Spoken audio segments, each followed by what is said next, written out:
The Big H Podcast, tune in now. Conversations that'll wow. Laugh and learn, stay a while. Let's explore that Hilton style.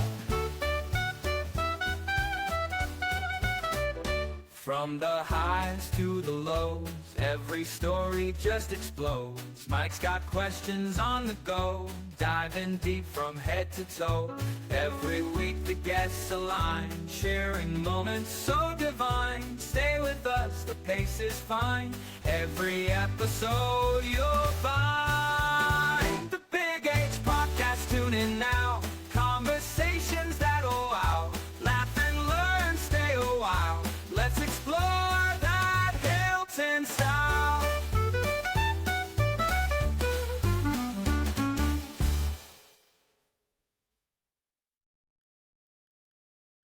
Mr. Ed Mascadri, Hilton School Board member, Chief of Schools in the Rochester City School District. Thanks for sitting down with me on the Big H Podcast. Thanks for having me. It's an honor to be here and engage in conversation with you. It is, because I think we have a lot in common in terms of our interest in, not only the education of America's youth. We have a lot of interest in sports together. Our children both are attending or have attended Hilton Central Schools. I guess I want to start with today. Tell me a little bit about how your day was today. I mean, I'm a teacher. That's where you grew up as a teacher, and we'll get into a little bit more of that. But tell me a little bit about the chief of schools and maybe what that job entails on a day-to-day basis. Sure. So I have a network of schools that includes two programs under my portfolio. I engage with the building leaders in the school communities in the work that they do on a daily basis, weekly basis, monthly and yearly basis. Work alongside, provide resources, supports to help students engage and be successful in their education. And we were talking off the podcast. Did you know from an early age that you wanted education, or did you want to go into another career path? I did not, even though my father was an educator. He worked in the Hilton School District, was a math teacher, assistant principal, and principal. My mom also was an educator. She worked in the Hilton School District as well for a short, brief period, and then eventually most of her career was spent in the Rochester City School District. But even having parents that were educators, I kind of, as we discussed earlier, grew up in an era where, Dick Vitale was very popular and his charisma in interaction and announcing on TV was kind of drew me into interest in becoming like a sports broadcaster. So when I graduated Hilton, eventually enrolled at St. John Fisher College with the intention of becoming a sports broadcaster. Merely because I just loved watching and listening to people like Dick Vitale and how they drew people to the TV screen and to their announcing and broadcasting. But, like we discussed, as I was in class one day, calculus class, an older Italian gentleman, Dr. Palawiquis Arpaia, came into the classroom and tried to recruit students to become members of the math department at St. John Fisher. So I kind of took, to a relationship with the guy, met with him, thought it would be a great opportunity. And so switched my major from journalism over to math. What year in college? Was that your freshman year or sophomore year?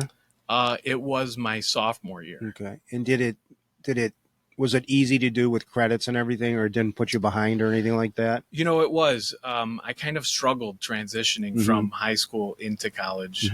So I think that struggle throughout my freshman year kind of guided me in that direction of looking for a relationship or a colleague or a peer that I could kind of build a relationship with and engage in a program that just seemed interesting.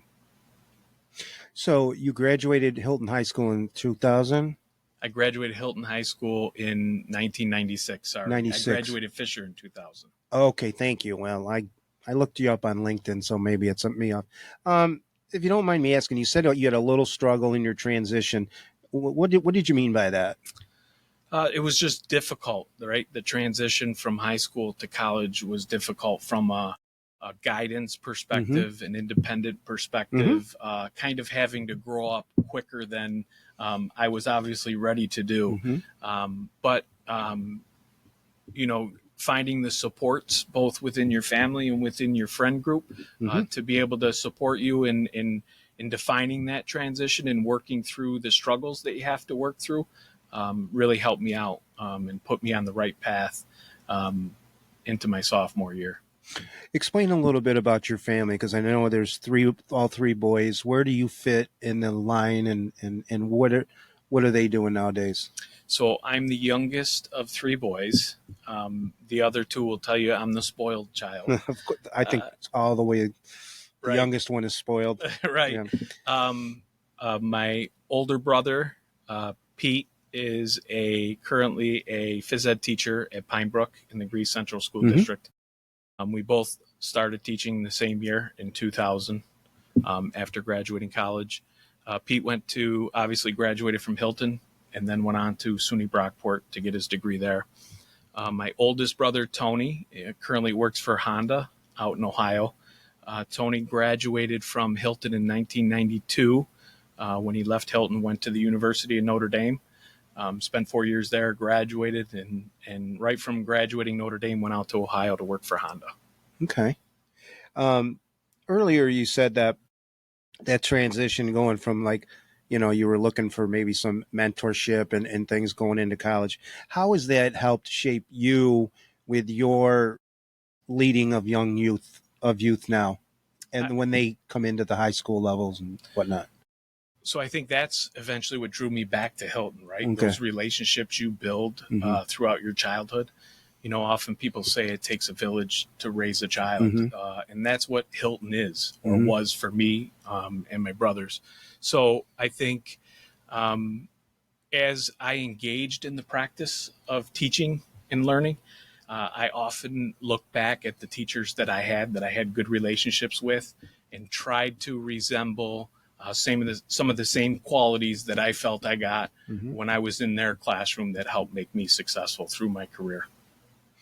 Well, you already mentioned the one professor in St. John Fisher, the Italian professor. I'll screw up his name, so I'll leave that. What were some of the teachers in Hilton maybe that made an impression on you and influenced you? Almost every single one. Some of the names that come to mind are Monfiletto, Mike Mayer. I'm going to leave some out. And it's really that's okay. It's a tough question, but you mentioned, whatever. So you got Monfiletto and Mike Mayer. And, they're still out there, so they can still hear you. Right. And Christopher, of course, he does all the games and stuff. Mike Mayer does go to a lot of the basketball games. And of course, you don't want to offend anybody being a school board member now. That's right. So I already asked you when you wanted to be in education. So you went to St. John Fisher. Did you live on campus, or was that an easy choice to go to college for the journalism portion of your life that you wanted to pursue? I didn't live on campus. I lived at home. Okay. The interesting thing was, coming out of Hilton, I had a really tight-knit friend group. What's even more interesting is that tight-knit friend group still exists. We still see each other regularly. We're still in each other's lives daily and weekly. And, as we all some of us went to college, some of us went into the workforce. But as we started moving on in our life and getting married and having families, we all became part of each other. So I tell people one of the greatest qualities of Hilton is it creates that tight-knit bond, and that you build those relationships that last a lifetime. That's really good, because I can see sometimes my grade level, I don't think the class of 87, I don't know if we had that so much, but then I look at my older brother, 85, they do have very similar families, all end up residing close.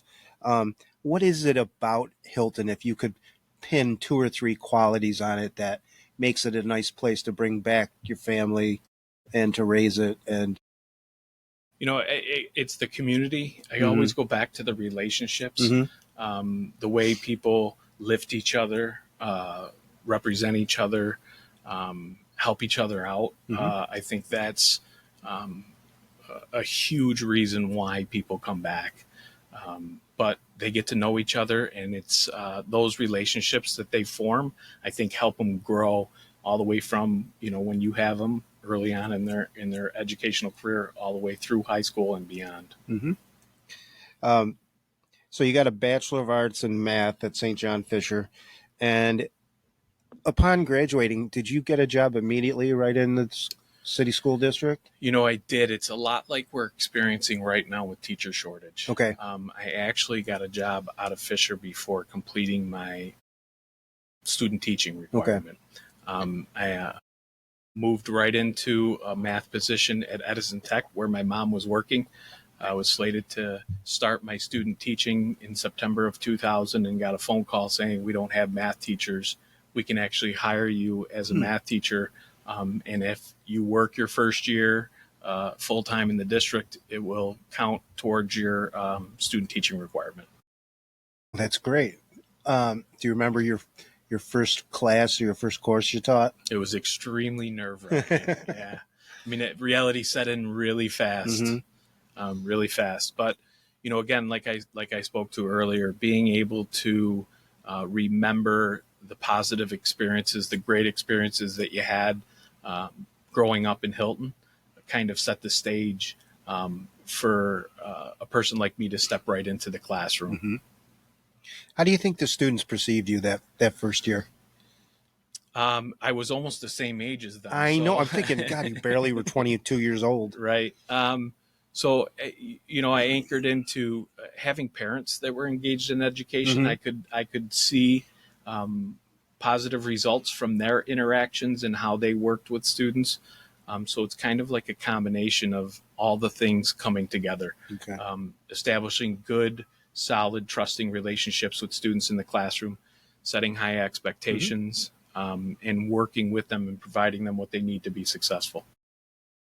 Yeah, you probably were around the dinner table at home when you're growing up, a lot of teacher talk. Oh, yeah. With dad and mom. So you Edison, and then were you taught at Edison your whole time before you started entering the principal positions, or what'd you do? So I spent the first 11, 12 years of my career at Edison. I taught for several years. At the time, my mom was still teaching in the building. Eventually, my mom left the classroom and became the registrar for the building. Okay. In the registrar description, you are in charge of staffing the building, scheduling the building, and take care of all the grading, setting up an entire school in a computer system that really helps the school function on a day-to-day basis, and organizing all the data, setting it up. And then, so after teaching for several years, my mom was going to retire from the registrar position. So I eventually stepped into that role for about 4 years. Okay. Did some work as a registrar, learned about staffing and scheduling and grading, all of those items. And then, my father retired around the same time. So I kind of had two mentors working alongside of me, coaching me and how to do the work. And as I was a registrar, I kind of built some close relationships with the principal and the administrative team. And at that time, through our conversations and working together, they really encouraged me to go get my administrative degree. And at that time, which I did. Okay. When you started, learning things in the registrar and that type, what skills did you think you maybe have lacked at, but you got really good at just through plain a good old experience? From the teaching perspective or the registrar perspective? I think both of them. I take both of them. So, I think one of the greatest attributes that I have as an educator is a growth mindset, being a lifelong learner. So everything that I approach from whatever lens, whether it's teacher, registrar, administrator, even school board, just approaching things knowing that it's an opportunity to learn. I'm very reflective, so I reflect on my practice and then always look to try to better both myself and my practice in all that I do. Great. Um, Now, during all this time, when did you meet your future wife and start adding kids to the mix? So I think I met my wife when I was a junior in high school. In high school? Yeah. Oh, high school. That's good. Yeah. So very, very early on, we're high Okay. school sweethearts. That's really sweet to hear. And then, how far into your career did you start having kids? And tell me a little bit about your family. So we got married, I think, after my third or fourth year teaching. And probably about a year after we got married, found out that we were going to have kids. Okay. It was a double surprise because after we found out we were going to have kids, then we found out we were having twins. Wow. So very little preparation in getting ourselves prepared to raise a family. But, somebody once told me if you waited till you were ready to have kids, some people may never have them. So I took that advice and kind of that's what kept us going for early on during the pregnancy and the birth of our twin daughters. And I'm a twin myself. And then when, my mother, they didn't know. It was a long, long time ago that she was pregnant with twins. How was it, raising twin daughters?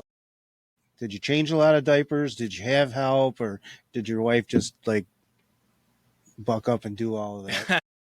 First off, my wife is the best. She takes, being a person that has such a busy schedule, she takes the lead on a lot of things in our household and has for a number of years, which is very, very supportive for our entire family. Right. But yeah, we needed a lot of help. Yeah. We have a son also who's now 13. So comparing raising twins, two babies at the same time, compared to having one, it's a whole different world. And off the podcast, we were talking. Tell the listeners the range of the ages of your children. So our twin daughters are going to be in about 2 months are going to be 21. Okay. And our son is 13. Okay. So a good 8 years between them, 7-8 years. All right. And if you wouldn't mind, tell me again about where your daughters go to school, because I think you got a nice story from this past weekend. Oh yeah. So my daughter Madeline goes to Purdue. She's in her senior year. She'll be finishing up her senior year at the end of May or the beginning of May. Maria goes down in Fort Myers to Florida Gulf Coast University. So both of them have been doing excellent at college. Right. Obviously, it was a transition for them too. Sure. And it's just been great. It's been great watching them grow and be successful in their future endeavors. I want to ask you, and I ask this to some people, you have obviously those kids that they go out of state and everything. What was that like, that first month for you as a parent when your babies have left the nest? Oh, I tell people all the time, it's the worst experience in the world. I mean, it's probably a great step in life, but from a parent perspective, it's almost like sending your child on the bus for the first time going to kindergarten. You got to adapt.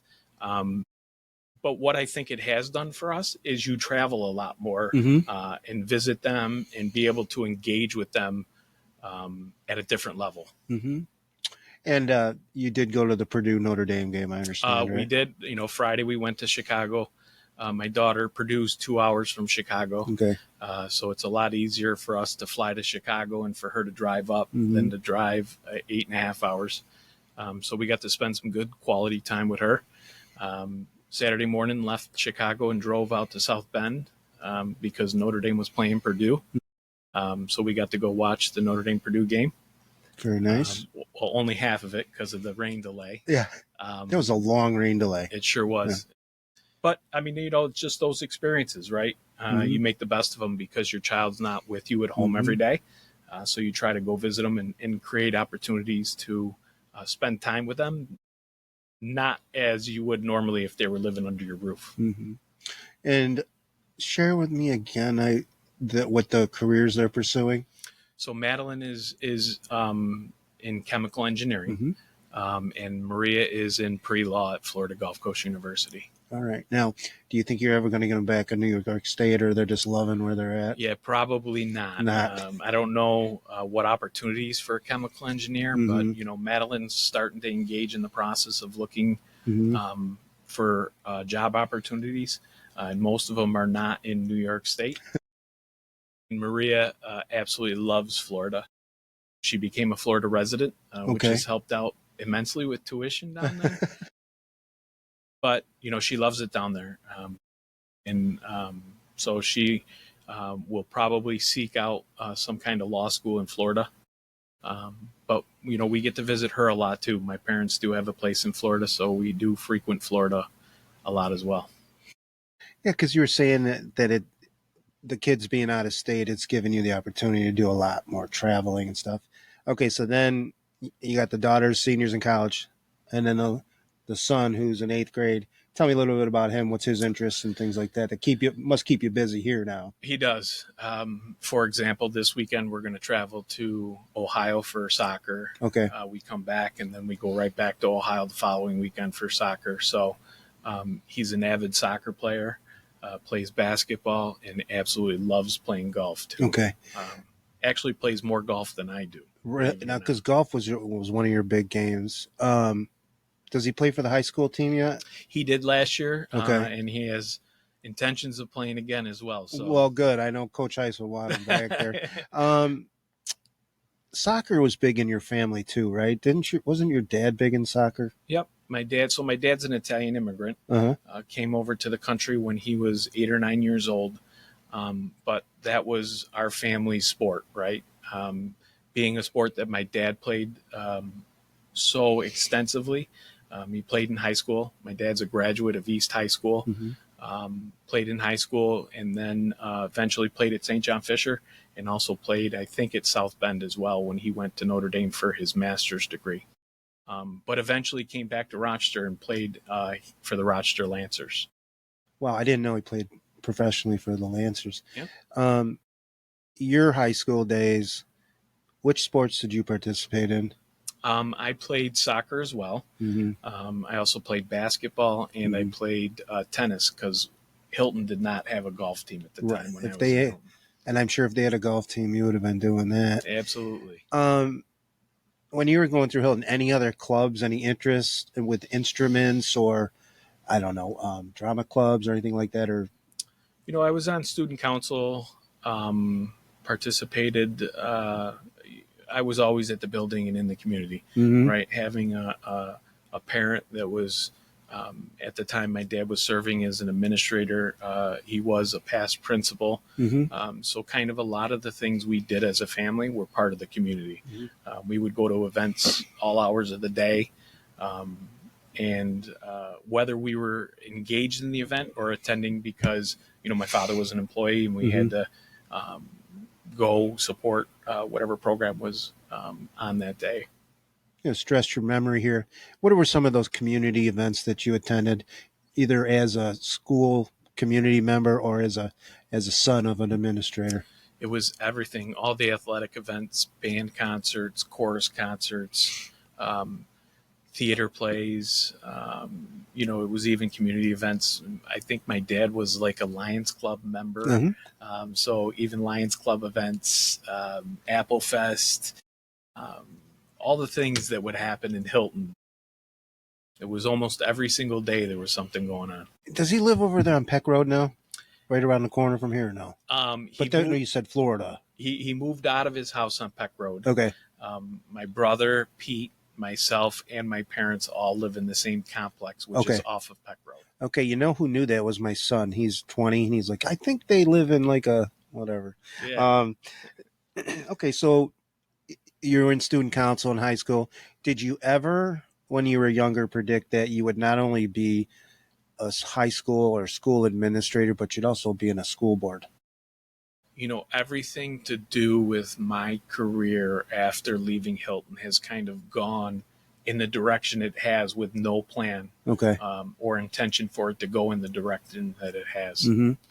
I knew I eventually wanted at some point during my stay at Fisher wanted to become a teacher, mm-hmm. Which I did. But from that point forward, it was kind of like The relationships I built with colleagues and the work I did with colleagues kind of led me in the direction that I went up until this point.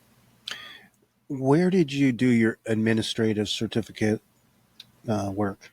So I did it at two different places. I did half of it at SUNY Brockport and the other half at Massachusetts College of Liberal Arts. Okay. Throughout when you were getting your administrative certificate, was there any type of a teacher that had a really profound effect on you or influence? There were, because most of the people that taught at SUNY Brockport were administrators or retired administrators. So, building relationships with them and understanding their experiences kind of helps guide you in your leadership practice as you go through the program. It's those real life experiences that you either listen to or live or understand that kind of help guide your leadership when you're actually in the seat. Do you feel like you possess any natural skills that just helped you as a teacher and then as administrator? I don't know if I possess them automatically. I think they were skills that I learned kind of through my both my educational career and my teaching career along the way.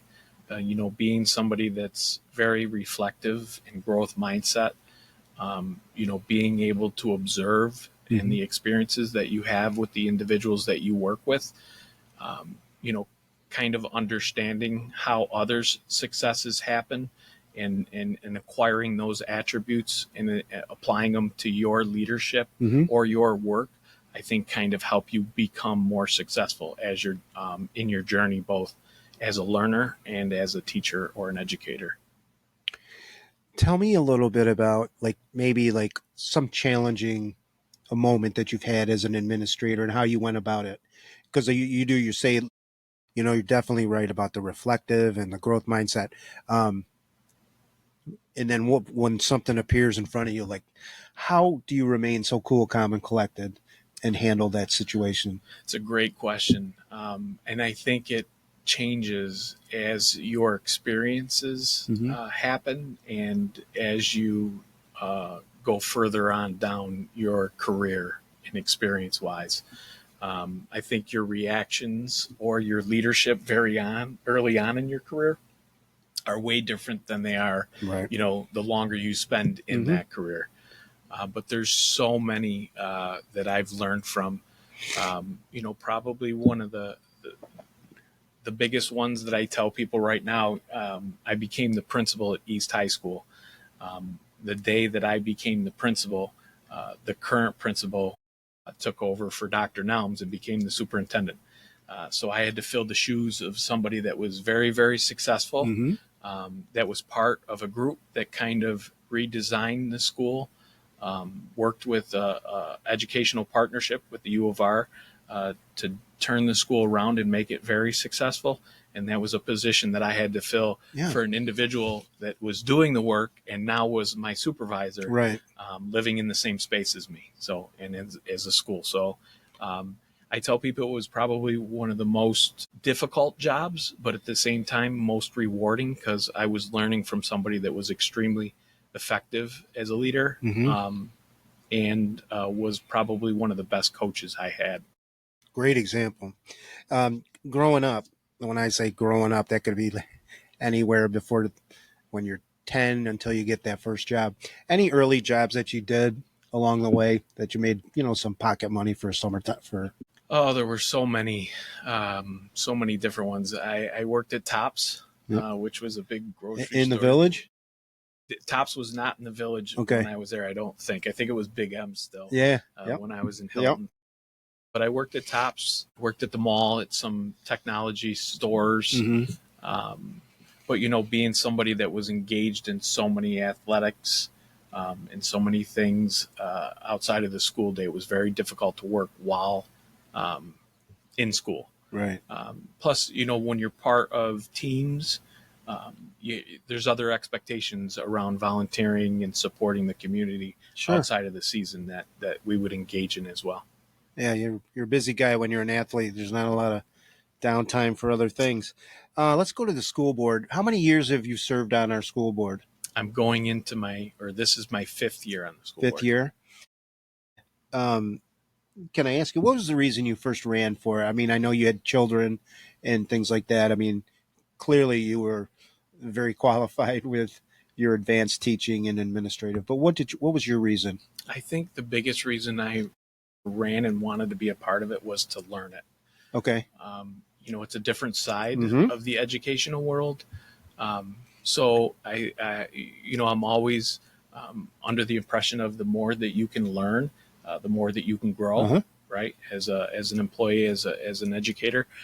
So it was mostly to join a group of very committed individuals to basically, for the most part, learn how it operates and what it does. And being on the school board, how has that enhanced your effectiveness as an administrator in the city? It's the other side, right? As the Yeah, administrator, that's true. the work that you do is governed by the school board Right. in most sense. So being able to sit on a school board and work with other individuals on that other side Right. really offers a different perspective. Sure. It's also, I think, helped me grow in my profession, Uh-huh. right? Because a lot of things that I do as chief of schools has to do with interacting with the school board in the city. So being a person that sits in that seat and has sat in that seat, I can understand points of view and understand mindsets and thinking, which help me navigate the work that I do as a chief of schools. Now, if you wouldn't mind, can you give me an example of something that maybe you understand as a community member might not understand, but as a school board member, you kind of understand the other side of the fence? Budget is a big Okay. one. Tell me a little bit about that. I've learned more about school budget from serving on the school board in Hilton than I've ever known working in a school district. It's been a huge, it's had a huge impact on me understanding how money comes in, how money goes out, and the legalities behind both transactions. Uh-huh. And how have you seen how well that the Hilton School Board works together? Like, what's some qualities that helps them mesh together? We spend time learning about each other. We just actually sat through, did some board work last night. Okay. Around building relationships, understanding work styles, understanding points of view, which are very crucial aspects to having high functioning teams, which we've done and made great progress on as a school board. Now I'm going to some general questions. You've been in education for how many years? So From teaching to now. I'm in my 26th year. Okay. If you had to say, like, how has education changed in 26 years? Immensely. Right. And, Right. And I think I tell people the one single thing in my eye that's changed education the most is technology, personal technology use, right? Cell phones, iPads, computers. I think that's had the greatest impact both on education and on humans and children. Now, when you were using technology early on in the classroom, did you appeal right to it, or was it a little bit difficult for you to get your hands around? It's a great question. When I was into my 3rd year teaching, I had like the first laptop cart in the entire building, and they were actual laptops that you had to plug in. Some of my work that I did in my master's degree was integrating technology into the classroom. But I can tell you the way I integrated technology 23 years ago and the way it's used now in the classroom are two totally different versions. Mm-hmm. And a couple other nuances. Social media, how has that affected the community and the school? From a chief of school leadership perspective, it has a drastic impact on, the day-to-day operations of schools.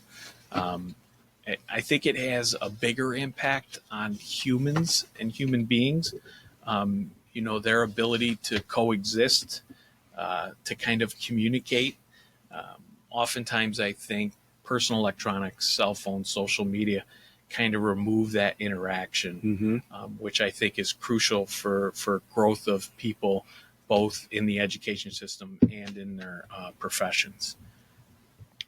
How has the city been dealing with the bell-to-bell ban? Because I know the whole New York State's going underneath that policy. Yeah, so one of my first leadership moves was when I was an assistant principal at Edison Tech. Yeah. In 2000, I think it was 2012, we actually implemented the first cell phone ban of a school building in the city back then, which was, it made headline news because it was one of the first schools to do it. But I have to say, ever since that happened in 2012, we've had a pseudo bell-to-bell ban with technology in every building that I've been at.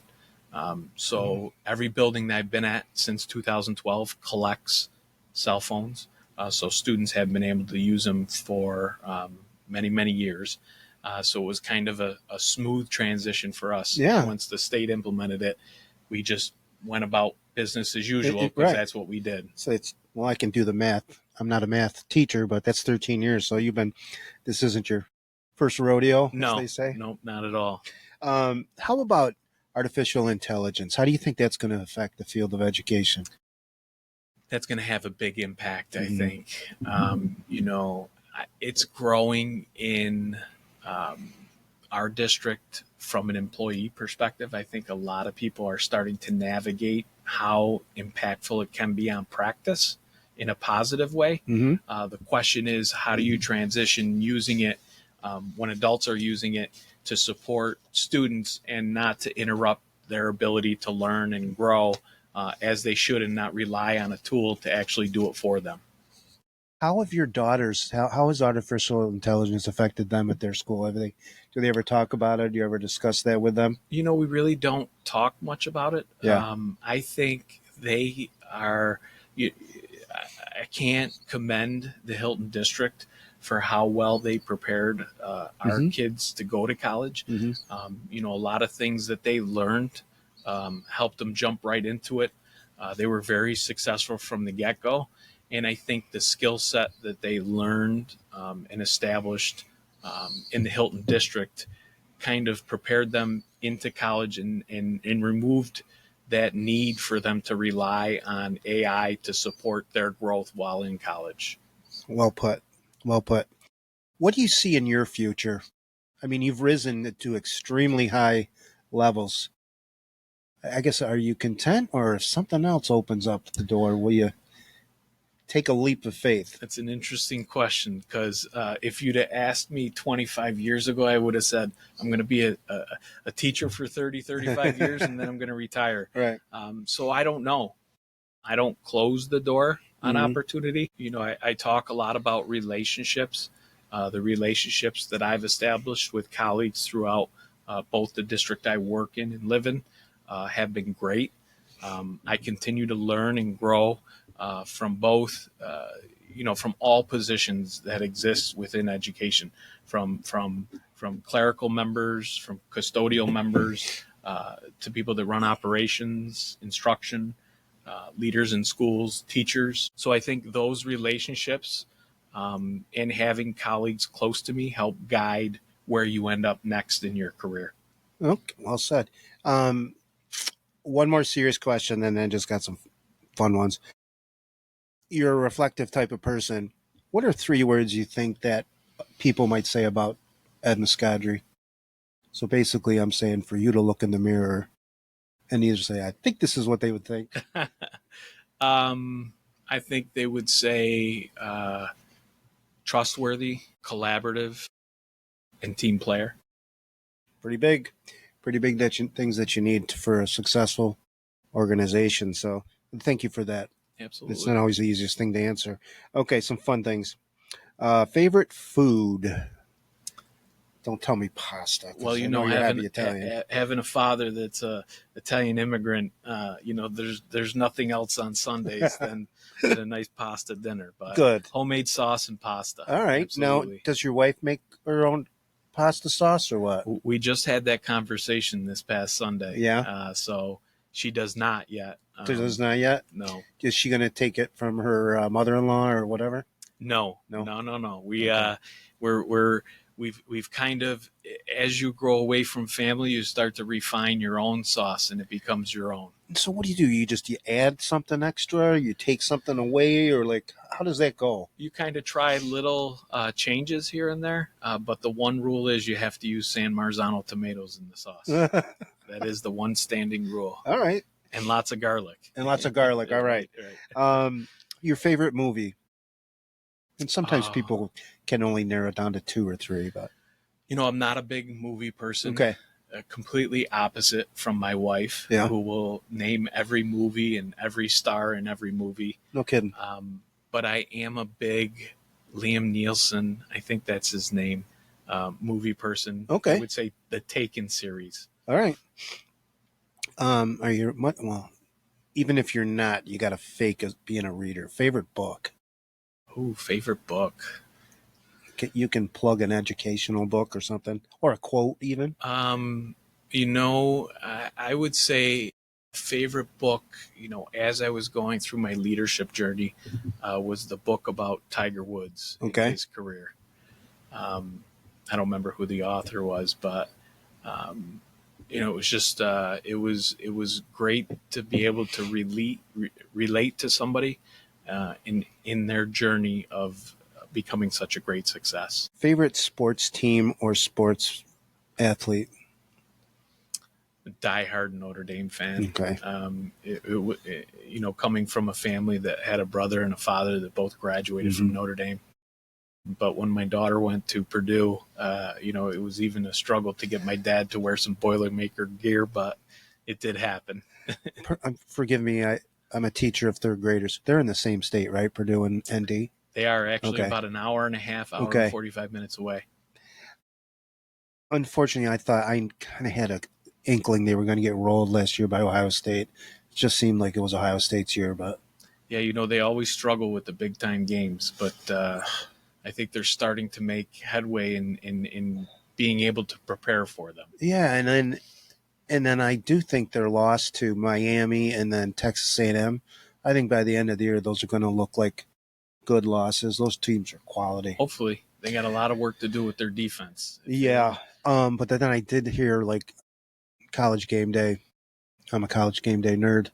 I love watching to see if the guy makes the kick. They played in the last 10 games. I think there's only one ranked team. So correct. All right. Favorite TV show or binge show? The interesting fact about me. Don't tell me you don't watch TV. On average, I'm somewhere between 3 and 5 minutes of TV a day. No kidding. Good. That's excellent to hear. Yeah. And then I'll have to follow on top of it. What do you do for relaxation? I think that's what my wife and I's outside of work time is kind of morphed into, traveling, seeing our kids, actually, being able to attend our son's athletic events and school events is almost our relaxation time. You asked me earlier what my day looks like. I'll probably leave the house somewhere between 7:30 and 8 o'clock. And then it's not abnormal for me not to get home till 7, 8 o'clock at night. So you add sleep into that, there's not a lot of time to sit around and watch TV. Good. Well, they used to call it the idiot box anyway. So I know. I do try to watch golf. I hope so, yeah. At least the majors, right? Right. Yep. A couple more of these favorites, I guess. Anything on your bucket list? You know what a bucket list is, right?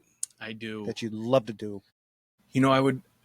My wife and I talk about it all the time. We want to get to Italy. I want to be able to see the town where my dad grew up and visit with family that's still over there. Nice. Be able to meet them and really travel outside the country when hopefully we both get time to retire and enjoy our retirement and experience those types of things. Well, I think you are going to be able to. You're only 47, I think you told me, right? Yes. You're going to have some good years together. I hope so. One more, and then I'm going to ask you for some wise words. What's a person from history you'd like to have dinner with? A person from history. I mean, they can be alive or dead. It can be a relative or, you know. I would love to have dinner with Dick Vitale. Is he alive still? He is. Okay. Um, Because you've referenced him many, many a times. yeah. He did revolutionize college basketball for sure. What was it about him that made him so alluring to him that you almost followed him into the profession? I think it's the way he could communicate and encourage people to grow as people, and to set goals, aspirational goals, and encourage people to meet those goals. It was when you watched him. I watched him give some speeches at some basketball camps, and it almost felt like the words that he was communicating helped people in front of him, get to the next level, to be more successful, to kind of put forth the effort that it would take to be, the best they can be. Would you make him eat pasta? I think he would want to. I think he would. He's like the paisan, right? Right. All right, one more, and then I'm going to say our goodbyes. Can you give some wise words to maybe a Hilton High School senior who's pursuing education? You're ready. Right? You're ready. Okay. The district's prepared you. You just have to put forth the effort. Remember what you learned. Remember the relationships that you built.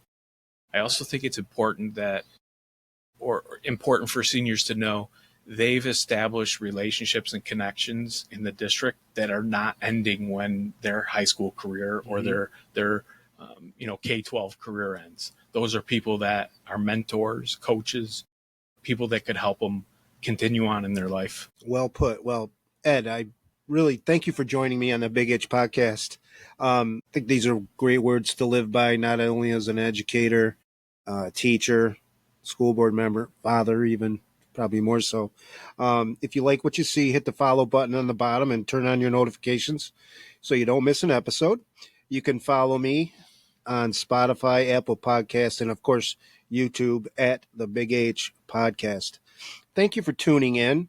This has been Mascadri's message on the Big H Podcast. Thank you. It's been an honor. It's been a pleasure on my part.